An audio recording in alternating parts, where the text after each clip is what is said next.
Welcome to Jyothi TV బులెటిన్ల ముందుగా headlines చూద్దాం.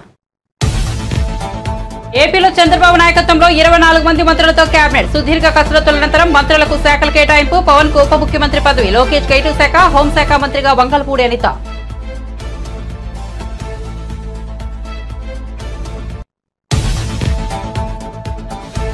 TDP AP కొత్త అధ్యక్షుడిగా పల్లా శ్రీనివాసరావు, ప్రస్తుత అధ్యక్షుడు అచ్చెన్నాయుడుకు మంత్రిగా బాధ్యతలు. దీంతో ఆయన స్థానంలో పల్లా శ్రీనివాసరావు నియమించిన చంద్రబాబు. గాజువాక ఎమ్మెల్యేగా రాష్ట్రంలోని అత్యధిక మెజారిటీతో పల్లా శ్రీనివాస్ గెలుపు.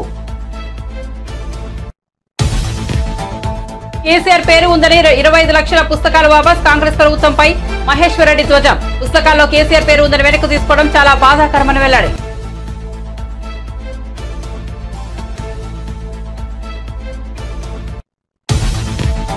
పార్టీ ఎంపీలతో జగన్ సమావేశం. ప్రతి ఇంటికి మంచి చేశాం. ఎంపీలతో వైఎస్ జగన్. పార్లమెంటరీ నాయకుడిగా వైవి సుబ్బారెడ్డి ఎన్నుకున్నట్టు ప్రకటించిన మాజీ సీఎం.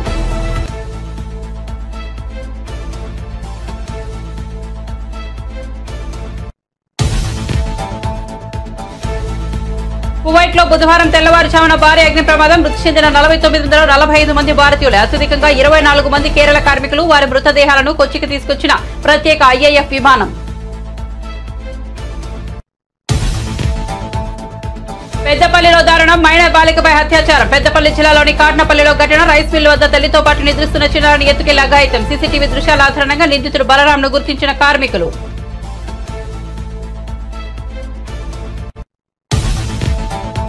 బెంగళూరు జైలు నుంచి విడుదలైన నటి హేమ. రేవ్ పార్టీ కేసులో హేమను అరెస్ట్ చేసిన సీసీబీ పోలీసులు. బెయిల్ కోసం దరఖాస్తు చేసుకున్న నటి హేమ. షరతులతో కూడిన బెయిల్ మంజూరు చేసిన కోర్టు.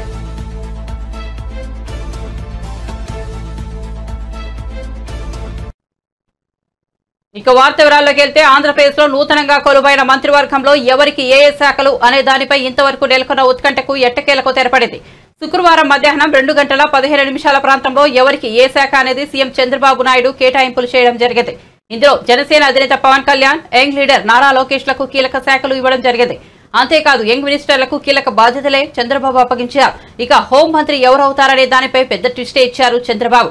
ఎవరు ఊహించిన రీతిలో మహిళ, అందులోనూ ఎస్సీ సామాజిక వర్గానికి చెందిన వంగల్పూడి అనితకు కేటాయించడం విశేషమని చెప్పుకోవచ్చు. నారా చంద్రబాబు ముఖ్యమంత్రి, law and order, Pawan Kalyan కి డిప్యూటీ సీఎం, పంచాయతీరాజ్, గ్రామీణాభివృద్ధి, అటవీ, పర్యావరణం, సైన్స్ అండ్ టెక్నాలజీ శాఖలకు కేటాయించారు. నారా లోకేష్ మానవ హక్కులు, మానవ వనరులు, అభివృద్ధి, ఐటీ, ఎలక్ట్రానిక్స్, కమ్యూనికేషన్ శాఖలు కేటాయించారు. అచ్చెన్నాయుడికి వ్యవసాయ శాఖ, నాదెండ్ల మనోహర్కి ఆహారం, పౌర సరఫరాల శాఖ, వంగలపూడి అనితకి హోం మంత్రిత్వ శాఖ, పొంగునూరు నారాయణకి పురపాలక శాఖ, పట్టణ అభివృద్ధి శాఖలు కేటాయించారు. సత్యకుమార్ యాదవ్ కి ఆరోగ్య శాఖ, నిమ్మల రామానాయుడికి నీటిపారుదల శాఖ, మహమ్మద్ ఫరూక్ న్యాయశాఖ, మైనార్టీ సంక్షేమం, ఆనం రామనారాయణ రెడ్డికి దేవాదాయ శాఖ, పయ్యావుల కేశవ్ కి ఆర్థిక శాఖ, అనగాని సత్యప్రసాద్ కి రెవెన్యూ శాఖ, కొలుసు పార్థసారథికి హౌసింగ్, ఐఎన్పీఆర్ శాఖలు కేటాయించారు. డోలా బాల వీరాంజనేయ స్వామికి సాంఘిక సంక్షేమ శాఖ, గుట్టిపాటి రవికుమార్ కి విద్యుత్ శాఖ, కందుల దుర్గేష్ కి పర్యాటకం, సాంస్కృతిక శాఖలు, గుమ్మడి సంధ్యారాణి స్త్రీ శిశు సంక్షేమం, గిరిజన సంక్షేమ శాఖలు, బీసీ జనార్దన్ కి రహదారులు, భవనాల శాఖలు, టీజీ భరత్ కి పరిశ్రమల శాఖ, ఎస్ సబిత బీసీ సంక్షేమం, హ్యాండ్లూమ్ అండ్ టెక్స్టైల్స్ శాఖలు, వాసంశెట్టి సుభాష్ కార్మిక, insurance, medical services, Kondapalli Srinivas MSME cell, NRI empowerment శాఖలు, మండిపల్లి రాంప్రసాద్ రెడ్డి రవాణా, యోజన, క్రీడా శాఖలుగా కేటాయించారు. ఎన్నికల్లో ఓటమిపై డీలా పడొద్దంటూ వైసీపీ చీఫ్ వైఎస్ జగన్ తన ఎంపీలకు తాజాగా ధైర్యం చెప్పారు. తనదింకా చిన్న వయసేనని, మళ్లీ అధికారంలోకి చేపడతామని ధీమా వ్యక్తం చేశారు. మన పార్టీని నమ్ముకుని కోట్లాది కుటుంబాలు ఉన్నాయి, లక్షలాది మంది కార్యకర్తలు, వేలాది మంది నాయకులు ఉన్నారన్నారు. గత ఎన్నికలతో పోలిస్తే మన ఓట్లు 10% తగ్గాయి. ఎట్టి పరిస్థితుల్లో మనలో ధైర్యం సన్నగిల్లకూడదని సూచించారు.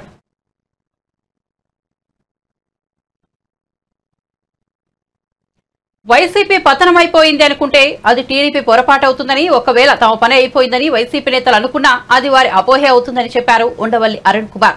ఓటమిపై సమీక్ష చేసుకుని తిరిగి పార్టీని నిలబెట్టాలన్నారు. ఓటమికి గల కారణాలు విశ్లేషించుకోవాలన్నారు. అసలు వైసీపీ ఎక్కడా లేకుండా పోయిందని, ఈ 5 ఏళ్లలో అయినా పార్టీ నిర్మాణం జరగాలని, అధికార ప్రతినిధులను నియమించుకోవాలని, వారికి ఎలా మాట్లాడాలో నేర్పించాలని చెప్పారు ఉండవల్లి. టీడీపీ దాడులపై వైసీపీ న్యాయ పోరాటం చేయాలని సూచించారు. అసెంబ్లీలోనూ బూతులై, అసెంబ్లీ బయట బూతులే అంటే జనాలు హర్షించరని చెప్పారు ఉండవల్లి. సరిహద్దు గొడవల్లాగా ఎక్కడ పడితే అక్కడ బూతులు మాట్లాడడం సరికాదన్నారు. గౌరవంగా మాట్లాడుకుంటే తప్పేంటన్నారు. వాలంటీర్లను వైసీపీ నమ్ముకుందని, వారు కూడా 10,000 జీతం ఇస్తామన్న టీడీపీ కోసం పనిచేశారని అన్నారు. ప్రజలు ప్రభుత్వం మధ్య ఉండాల్సింది వాలంటీర్లు కాదని పార్టీ ఉండాలని తేల్చి చెప్పారు ఉండవల్లి.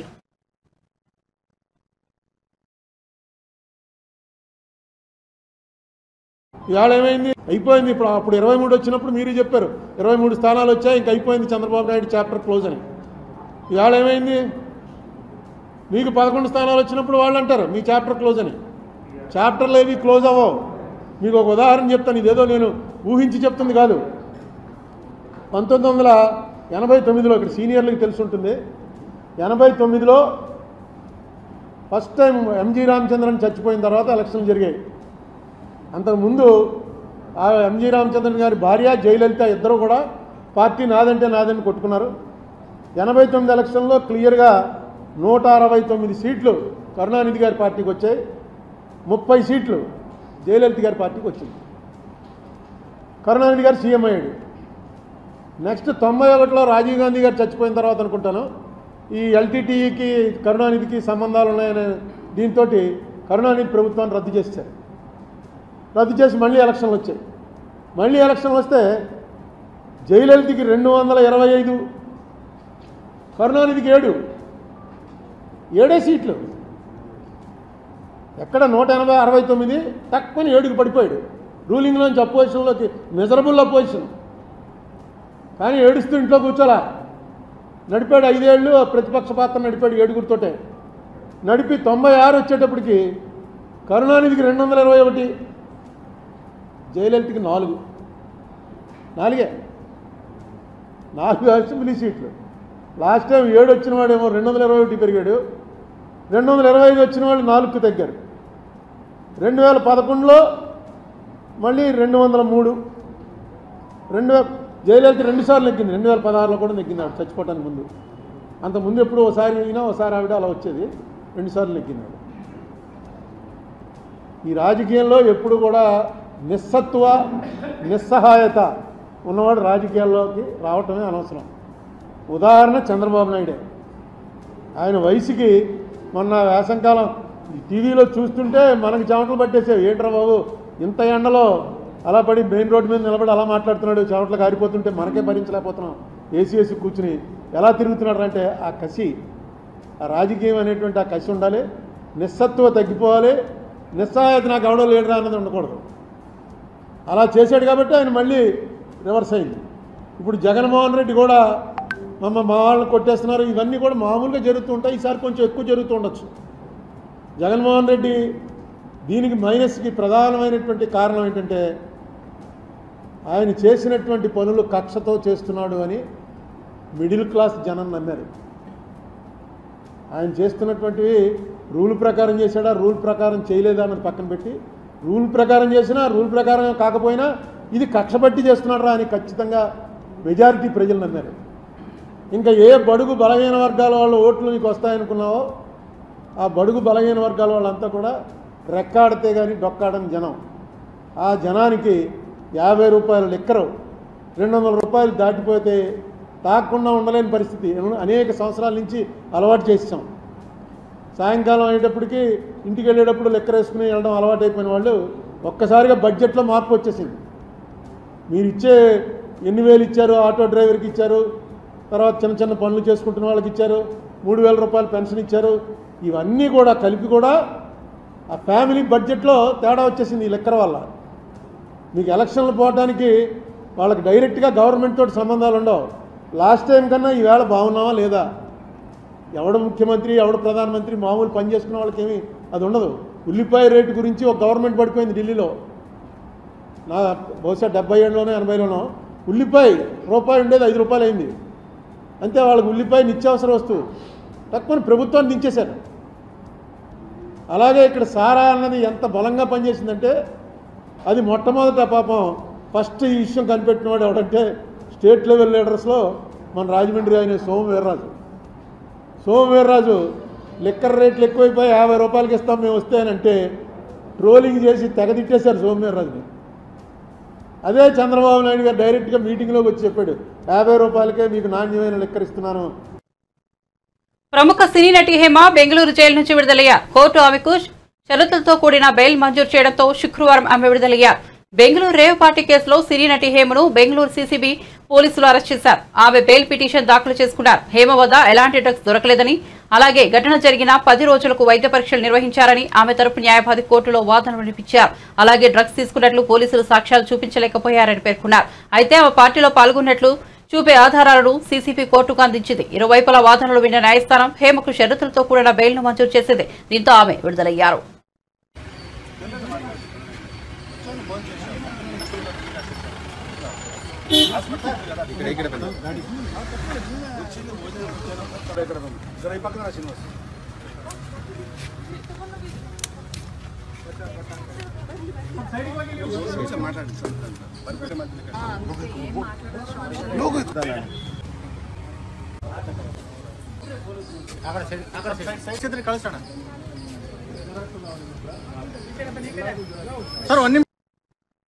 తెలంగాణ తొలి సీఎం కేసీఆర్ పేరు ఉందని రాష్ట్రంలోని విద్యార్థులకు అందజేసిన దాదాపు 25 లక్షల పాఠ్య పుస్తకాలు వెనక్కు తీసుకోవాలని రేవంత్ రెడ్డి సర్కార్ తీసుకున్న నిర్ణయంపై బీజేపీ పక్షనేత ఎల్లేటి మహేశ్వర్ రెడ్డి ఆగ్రహం వ్యక్తం చేశారు.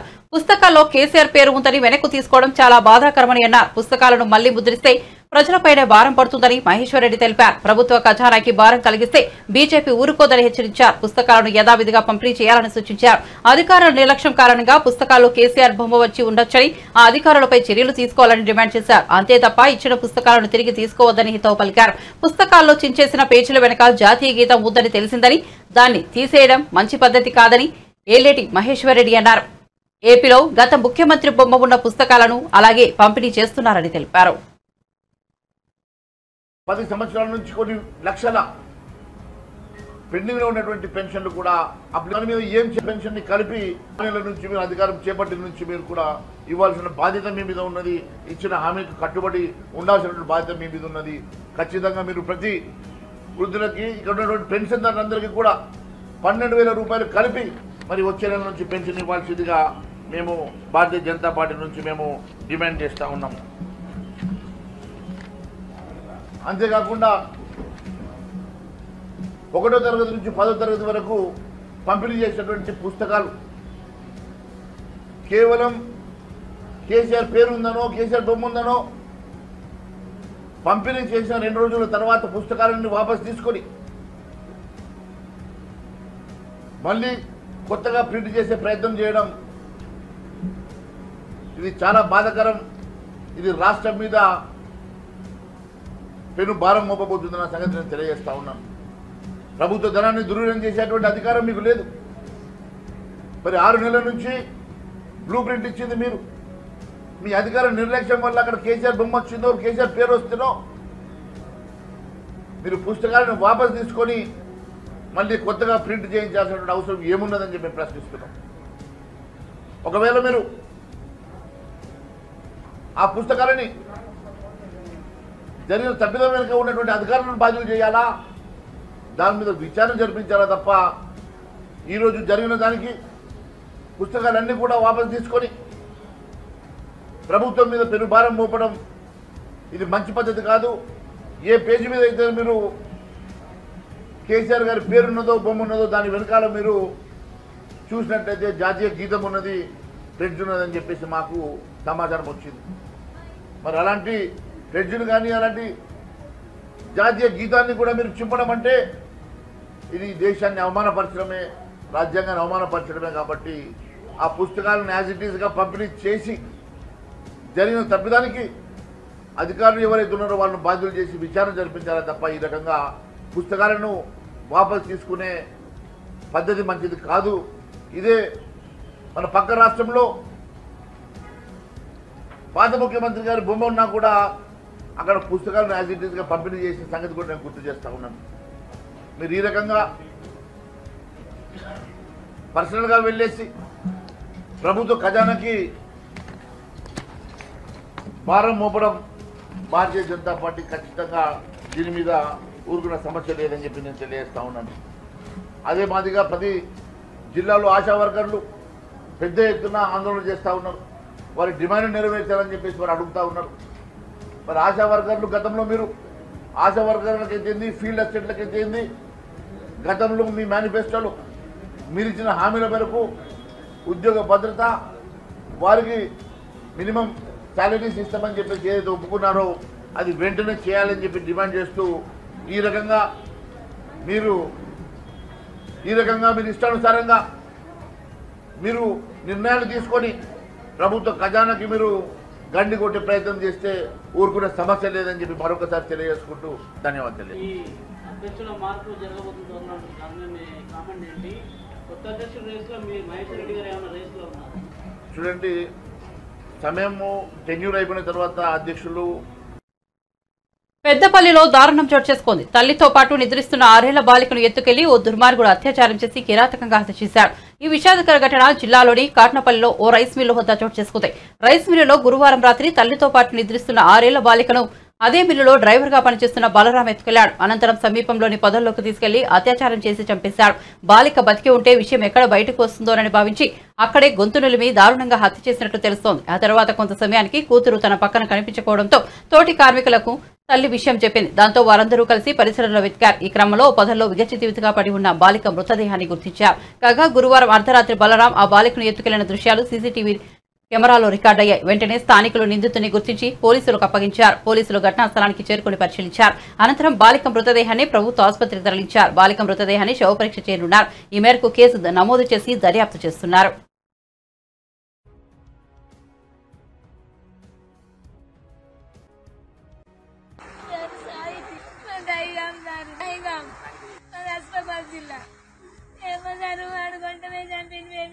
వర్షం వచ్చిందని ఆడ బయట పండుకున్నాం. లోపు ఇక్కడ అందరూ బయట పండుకొని అస్పాబాద్ జిల్లా ఏమో సార్ అడుగుంటమే చంపింది. మేము ఇక్కడ వర్షం వచ్చిందని ఆడ బయట పండుకున్నాం. లోపు ఇక్కడ అందరూ బయట పండుకొని వర్షం వచ్చిందన్న వల్ల ఇంట్లోకి పోయి కరెంట్ లేదు, ఊపరిస్తాను. పిల్లలు వేసుకుని అలాగా రేట్ల కింద వచ్చి పండుకున్నాం. 8 సంవత్సరాలు ఉన్నాయి సార్ మా అబ్బకు. మేము 9 నెలలు అవుతాం సార్. మేము వచ్చి లేదు సార్, ఇక్కడ మాకు ఎవ్వరి మీద అనుమానం లేదు. ఎవరు సార్ మేమైనా కూడా చూడలేదు. కొత్తగా కనబడతాన్ని మిల్లు కూడా ఎవరు లేదు. నైట్ 10, 10:30, 11 అయినా సార్ కొంట వేశారు. హైదరాబాద్ వాసులారా జాగ్రత్త. హైదరాబాద్ లో తిరుగుతున్న భయంకరమైన ధార్ గురించి పోలీసులు హెచ్చరిస్తున్నారు. హైదరాబాద్ లోని హయత్ నగర్, అమీన్పూర్, వనస్థలీపురం ప్రాంతాల్లో యూపీ మరియు మధ్యప్రదేశ్ కు చెందిన ధార్ అనే దొంగలు ముఠా చురుకుగా తిరుగుతున్నట్లు సమాచారం. తాజాగా వీరికి సంబంధించిన దృశ్యాలు సీసీ కెమెరాలో రికార్డు కాగా ఆ దృశ్యాలను పోలీసులు విడుదల చేశారు. ఈ ముఠా ఉదయం ఆటోలో తిరుగుతూ రెక్కి నిర్వహించి రాత్రి వేళ ఇళ్లలోకి చొరబడి దొంగతనాలు చేస్తూ ఇంట్లో ఉన్న వారిని క్రూరంగా చంపుతున్నారట. ఇలా ప్రతి ఒక్కరూ అప్రమత్తంగా ఉండాలని, ఎలాంటి అనుమానాస్పద వ్యక్తులను కనిపించినా వెంటనే పోలీసులకు సమాచారాన్ని అందించాలని విజ్ఞప్తి చేస్తున్నారు.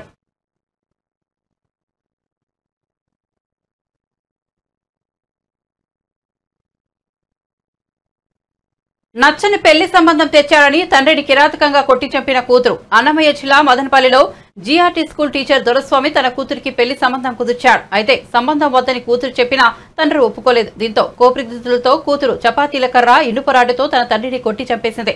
ఈ ఘోర ఘటనతో షాక్ లో ఉన్న స్థానికులు కూతురుని అదుపులోకి తీసుకున్న పోలీసులు కేసు నమోదు చేసి దర్యాప్తు చేస్తున్నారు.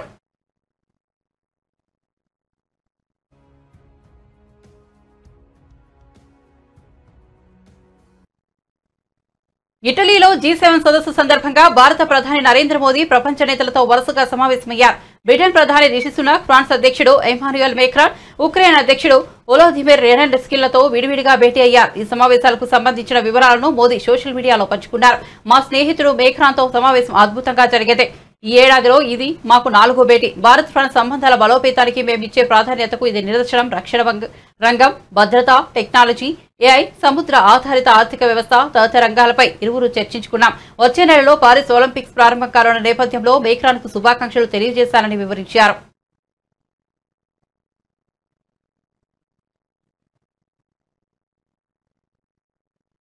కువైట్ అగ్ని ప్రమాదంలో మరణించిన భారతీయుల మృతదేహాలు స్వదేశానికి చేరుకున్నాయి. ప్రమాదం అనంతరం అక్కడికి వెళ్లిన కేంద్ర మంత్రి VK సింగ్ 45 మృతదేహాలను ఇండియన్ ఎయిర్ విమానంలో కేరళలోని కొచ్చికి తీసుకొచ్చారు. వీరిలో అత్యధికంగా కేరళకు చెందిన వారే ఉన్నారు. ఆయా మృతదేహాలను బాధిత కుటుంబాలకు అప్పగించనున్నారు. కాగా ఈ నెల 12న కువైట్ లో జరిగిన ఘోర ప్రమాదంలో 45 మంది భారతీయులు సజీవ దహనమయ్యారు.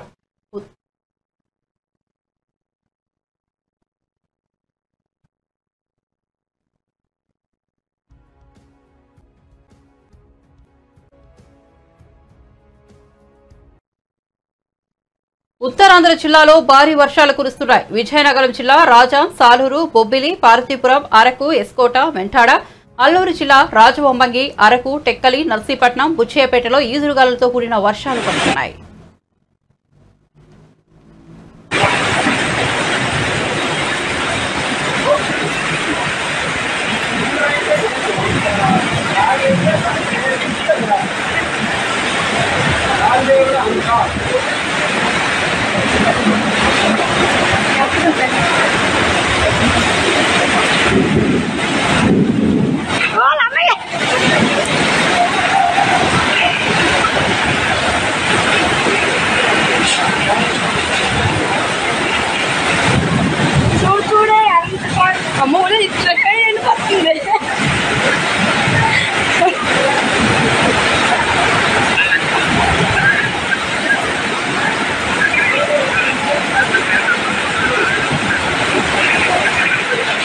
అమ్మ అయిపోయి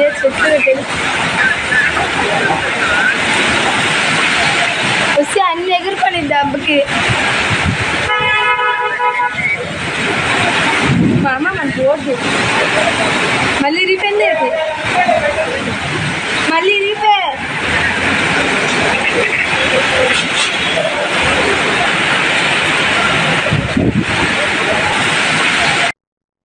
తెలంగాణ తరహాలో ఇప్పుడు ఆంధ్రప్రదేశ్ లో కూడా ఫుడ్ సేఫ్టీ అధికారులు దాడులు జోరుగా సాగుతున్నాయి. విజయవాడలోని ప్రముఖ నవరంగ్ బేకరీపై ఫుడ్ సేఫ్టీ అధికారులు ఆకస్మిక దాడులు నిర్వహించారు. ఈ దాడుల్లో అనుభవం లేని వ్యక్తుల చేత బ్రెడ్లు తయారీ జరుగుతున్నట్లు, అలాగే ఎటువంటి లేబుల్స్ లేని బ్రెడ్లను విక్రయిస్తున్నట్లు అధికారులు గుర్తించారు. అంతేకాక సెక్షన్ 32 కింద నోటీసు కూడా జారీ చేసినట్లు అధికారులు స్పష్టం చేశారు. ఈ చర్యలతో విజయవాడలోని ఫుడ్ సేఫ్టీ ప్రమాణాలను పెంచడానికి ప్రయత్నిస్తున్నామని తెలిపారు.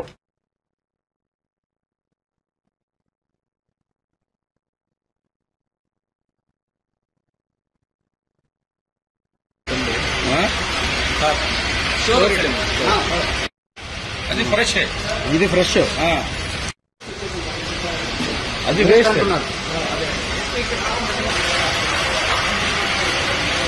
అండి. ఈరోజు మాకు అందిన కంప్లైంట్ మేరకు గవర్నర్పేటలో ఉన్నటువంటి నవరంగ్ బేకరీని ఆకస్మిక తనిఖీ చేయడం జరిగింది. తనిఖీలో మాకు కొన్ని ఎక్స్పైరీ అయినటువంటి స్టాక్స్ కానివ్వండి, తర్వాత ఎలాంటి లేబుల్స్ లేనటువంటి బ్రెడ్స్ ఇట్లాంటివి కూడా ఇక్కడ కొన్ని దొరికినాయి. అవన్నీ సీజ్ చేశాము. అలాగే ఆ చికెన్ తయారు చేసినటువంటి చికెన్ కూడా ఫ్రిడ్జ్ లో ఉన్నది కూడా మేము చూసాము. దాన్ని వాడొద్దని చెప్పి దాన్ని పక్కన పెట్టించాము. వారికి ఈ హెల్త్ ఆస్పెక్ట్స్ లో హైజీనిక్ కండిషన్స్ లో మేము నోటీస్ ఒకటి జారీ చేస్తున్నాము సెక్షన్ 32 కింద. ఎందుకంటే ఫుడ్ హ్యాండ్లర్స్ ఎవరికి కూడా ప్రాపర్ హైజీనిక్ ఈ ప్రోటోకాల్స్ లేవు. So nobody is wearing head gears కానివ్వండి, గ్లౌజులు కానివ్వండి, ఆపరణలు కానివ్వండి ఏం పెట్టట్లేదు.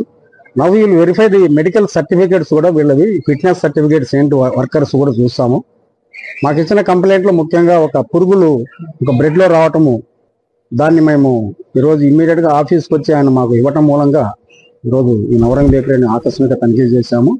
సో వీళ్ళందరికీ కూడా హెచ్చరికలు చేస్తున్నాము. ఇక్కడ ఉన్నటువంటి ఈ సీజర్ ఐటమ్స్ ఏవైతే ఉన్నాయో అవన్నీ కూడా జాయింట్ కలెక్టర్ కోర్టులో పెట్టుతున్నాము.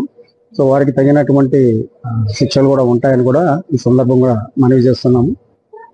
వీళ్ళెవరికి ఆరోగ్యపరమైనటువంటి తర్వాత హైజీనిక్ కండిషన్స్ మీద ఒక ఫాస్ట్ ట్రాక్ ట్రైనింగ్ కూడా ఇవ్వాల్సిన అవసరం ఉంది. ఇట్లా ట్రైనింగ్ అయిన వాళ్ళు కూడా ఎవరు ఇక్కడ లేరనేది కూడా మేము గమనించాము. అలాగే ఫ్రిడ్జ్లో కూడా పెట్టినవన్నీ దేని మీద కూడా మూతలు లేవు. ఈ చికెన్ తయారు చేసిన చికెన్ కానీ దాని మీద ఎక్కడ మూతలు కూడా లేవు. సో ఇవన్నీ ఈ గుడ్ మ్యానుఫ్యాక్చరింగ్ ప్రాక్టీసెస్ కాదు. కాబట్టి దీని మీద కఠినంగా చర్య తీసుకుంటాము. ఆ తర్వాత వీటిని జాయింట్ కలెక్టర్ గారి కోర్టులో కూడా కేసు పెట్టబోతున్నాము. అలాగే ఈ వీటి శాంపుల్స్ కూడా తీసి మేము ల్యాబొరేటరీ పంపించి హైదరాబాద్లో ఆ తర్వాత తద్వారా వచ్చినటువంటి రిపోర్ట్ బేస్ చేసుకొని మేము దీని మీద తగిన చర్య తీసుకుంటామని మీ ద్వారా ఈ సందర్భంగా తెలియజేస్తున్నాం. అలాగే విజయవాడ నగరంలో ఉన్న అన్ని బేకరీలు కానివ్వండి, అన్ని ఎస్టాబ్లిష్మెంట్ కూడా ఇది ఒక హెచ్చరికగా మేము చేయబోతున్నాము. ఇది మొదటి తప్పిదంగా ముందు మేము వదిలేసేది, రేపు మేము ఇచ్చినటువంటి నోటీసు 14 రోజులు టైం ఇచ్చేసి దాన్ని రెక్టిఫై చేయమంటాము. అవన్నీ చేసుకోకపోతే మాత్రము వీళ్ళ లైసెన్స్ క్యాన్సిల్ చేస్తామని కూడా మీ ద్వారా తెలియజేస్తాం. బులెటిన్ ముగించే ముందు హెడ్లైన్స్ మరోసారి చూద్దాం.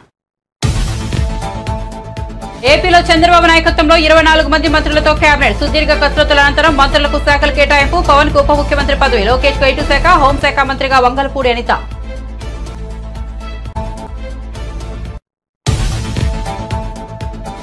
టీడీపీ ఏపీ కొత్త అధ్యక్షుడిగా పల్లా శ్రీనివాసరావు, ప్రస్తుత అధ్యక్షుడు అచ్చెన్నాయుడుకు మంత్రిగా బాధ్యతలు. దీంతో ఆయన స్థానంలో పల్లా శ్రీనివాసరావు నియమించిన చంద్రబాబు. గాజువాక ఎమ్మెల్యేగా రాష్ట్రంలోని అత్యధిక మెజార్టీతో పల్లా శ్రీనివాస్ గెలుపు.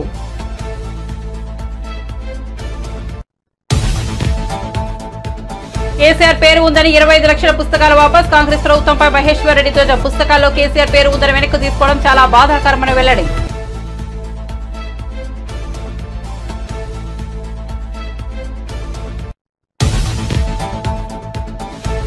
పార్టీ ఎంపీలతో జగన్ సమావేశం. ప్రతి ఇంటికి మంచి చేశాం.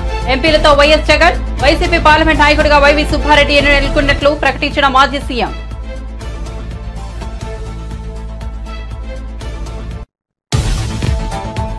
కువైట్ లో బుధవారం తెల్లవారుజామున భారీ అగ్ని ప్రమాదం. మృతి చెందిన 49 మందిలో 45 మంది భారతీయులే. అత్యధికంగా 24 మంది కేరళ కార్మికులు. వారి మృతదేహాలను కొచ్చికి తీసుకొచ్చిన ప్రత్యేక ఐఏఎఫ్ విమానం.